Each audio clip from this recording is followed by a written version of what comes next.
Boa tarde. Quarta-feira, 1º de outubro. O CRN1 começa agora com o que é notícia na Câmara e no Rio. A Câmara do Rio abriu espaço para celebrar o jornalismo. Em homenagem aos 90 anos do Sindicato dos Jornalistas do município do Rio, um encontro reuniu gerações de profissionais da imprensa. Na solenidade, foi lembrada a trajetória do colega de profissão Marcel Vieira. O jornalista que passou pelos principais veículos de comunicação do Brasil morreu durante essa semana por causa de um câncer. Eu estive lá. Fundado em 1935, o sindicato se tornou símbolo da luta por melhores condições de trabalho, da valorização da categoria e da defesa da liberdade de imprensa. Ao longo de 9 décadas, marcou presença em momentos decisivos da vida política do país. Frequentei muito e, vamos dizer, com muita alegria, mas muito também entusiasmo, em 1962. Então, eu acho que não tem ninguém aqui que lembre de 1962. Quando fizemos uma greve geral de jornalistas do Rio, foi maravilhoso. A gente ficava dentro do sindicato quase o dia inteiro, discutindo, fazendo panfleto. Foi uma greve fantástica. Mas, fantástica, maneira de ser, 62, os ventos da ditadura já estavam começando a soprar. A homenagem destacou a trajetória do sindicato e sua importância para a categoria. O encontro reforçou o papel da instituição como representante dos jornalistas, comprometida com a valorização da profissão e a defesa da democracia. Era o que defendia o jornalista Marcel Vieira. Ele morreu esta semana vítima de um câncer no pulmão. Marcel tinha 63 anos e deixou 3 filhos. O jornalista, escritor e compositor foi lembrado na solenidade. O Marcel era uma pessoa especial. Daquelas pessoas doces que na profissão, tanto como chefe, como jornalista, como pessoa, ele acolhia, ele era uma pessoa que amava a vida, que vivia a poesia da vida e que escreveu crônicas deliciosas. O vereador Felipe Pires homenageou o sindicato e destacou que a data não celebra só sua história, mas também o compromisso da casa com a democracia e com o jornalismo.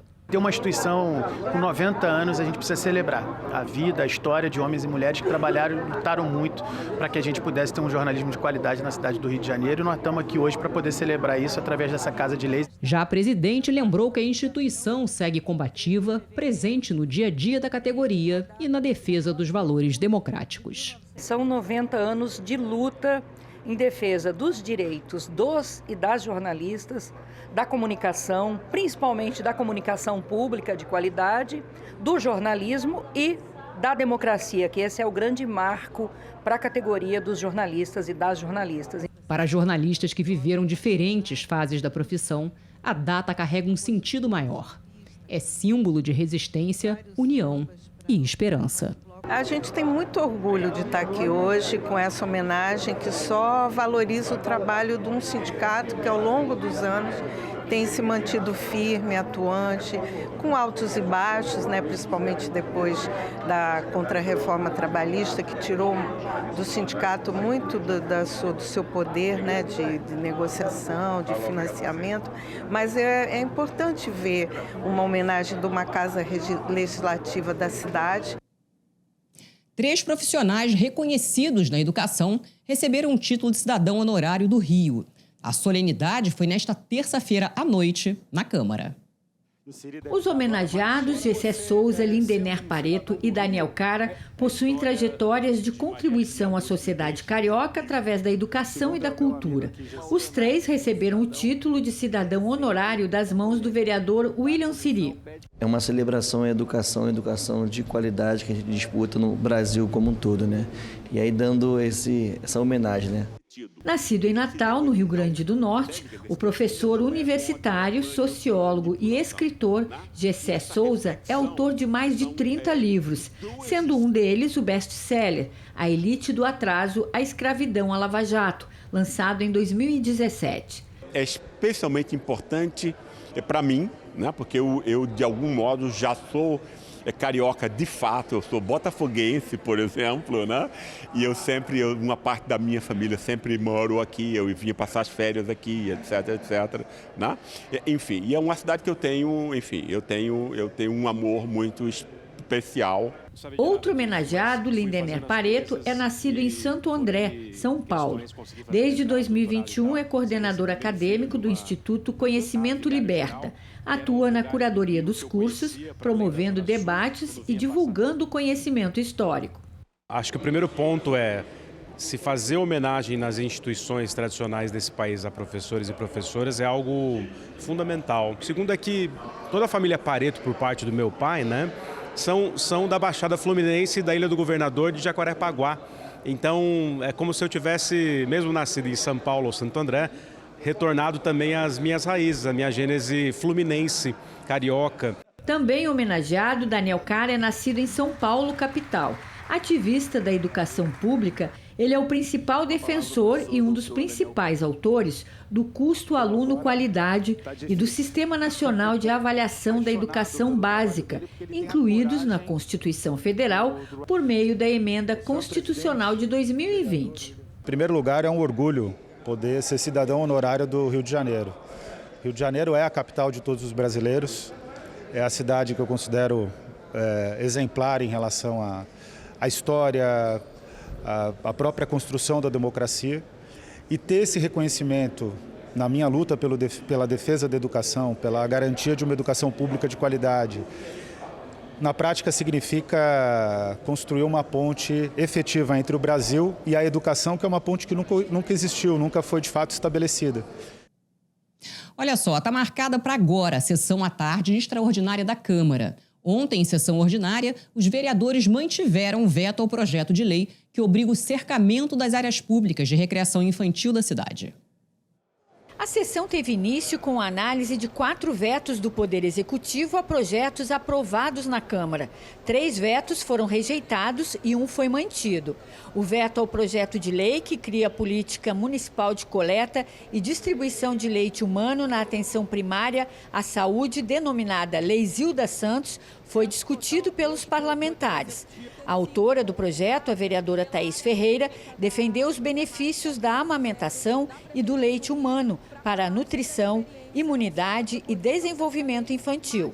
O veto foi rejeitado. Me causa surpresa o veto total desse projeto, inclusive por eu ter sido convidada pela área técnica da área programática 1.0 da Prefeitura do Rio para falar sobre a experiência não só da proposição dessa lei, mas também sobre a potencialidade de uma legislação como essa, que visa fortalecer essa rede tão importante, que é a rede de leite humano, de facilitação ao acesso de leite humano na Prefeitura do Rio, principalmente quando a gente fala na atenção primária, na atenção básica. O parlamento também rejeitou o veto ao projeto que obriga a fixação de cartazes informativos nos hospitais municipais acerca que regulamenta o exercício do direito à visitação aos pacientes internados nos estabelecimentos de saúde pública. E o veto ao projeto que declara o quiosque da Cigana como patrimônio cultural e material do município. O veto ao projeto de lei que trata do cercamento das áreas públicas de recreação infantil foi mantido. O autor da proposta, vereador Paulo Messina, vai reapresentar o projeto. O projeto era um projeto de extrema importância, principalmente para as mães e pais de autistas. Existe uma característica do transtorno do espectro autista, que é o eloping. As crianças partem disparada absolutamente sem nenhum aparente estímulo, né? Elas correm em qualquer direção. Do nada, isso é uma das grandes causas, infelizmente, de morte de pessoas autistas por conta disso, é eloping. Então a gente tinha feito esse projeto para o cercamento, não de praças nem jardins, cercamento de áreas infantis. Então nós vamos reapresentar o projeto. Já falei com vários colegas aqui, eles topam, a gente precisa de 26 assinaturas para reapresentar. E para não ter essa desculpa do prefeito, nós vamos deixar mais claro ainda que se trata das áreas de parque infantil dentro das praças, parque não da praça inteira. E a Prefeitura do Rio ampliou até o fim do mês o período comemorativo de abertura do Museu Olímpico do Rio. Os visitantes poderão conhecer ou relembrar de forma gratuita a história dos Jogos Olímpicos Rio 2016 e todas as transformações que o evento trouxe para a cidade. Nos primeiros 40 dias de funcionamento, cerca de 6.000 pessoas passaram pelo local. O museu fica localizado no Velódromo Olímpico, uma das instalações construídas para os Jogos no Parque Olímpico da Barra da Tijuca. Bom, e a quarta-feira continua com tempo firme e calor. Confira a previsão do tempo no Minuto Cor.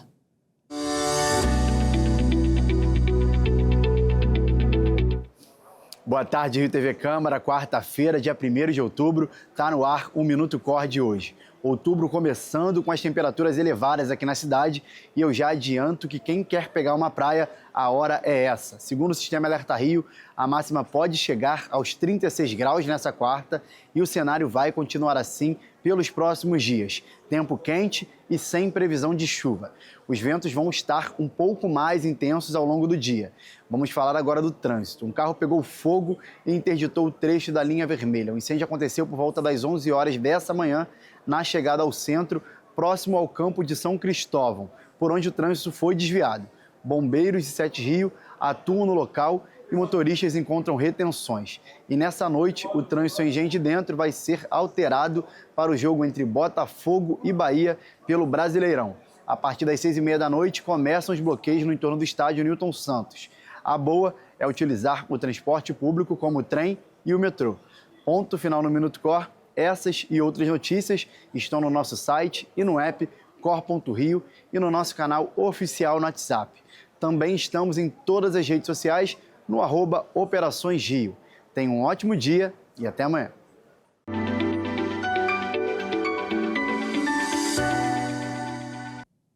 O Carnaval do Rio perdeu uma das principais vozes. Gilcinho, o intérprete do samba enredo da Portela, morreu na tarde de ontem. O corpo de Gilcinho está sendo velado na quadra da escola. O sepultamento está marcado para as 5 da tarde no cemitério Jardim da Saudade, em Sulacap.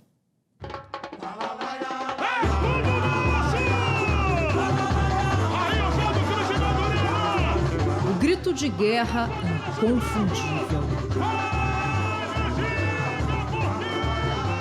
Essa era a marca do cantor.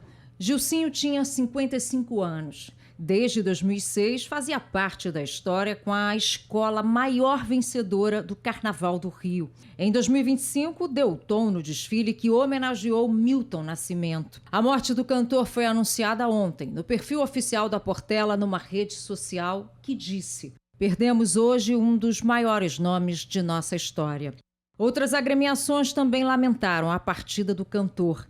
Entre elas, Império Serrano, Salgueiro e Acadêmicos de Niterói.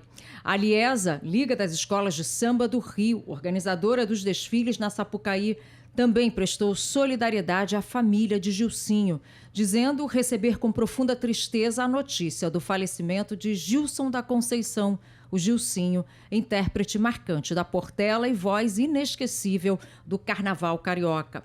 Portelense de coração, o prefeito Eduardo Paes usou as redes sociais para lamentar a morte do intérprete. De acordo com amigos, Gilcinho tinha feito uma cirurgia bariátrica na última semana. A Portela decretou luto de 3 dias.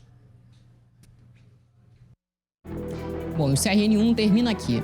À noite você tem mais notícias na segunda edição do CRN. Acompanhe nossa programação pelo canal 10.3 da TV aberta, ao vivo pelo YouTube e no site tv.câmara.rio. Boa tarde e até a próxima. Tchau.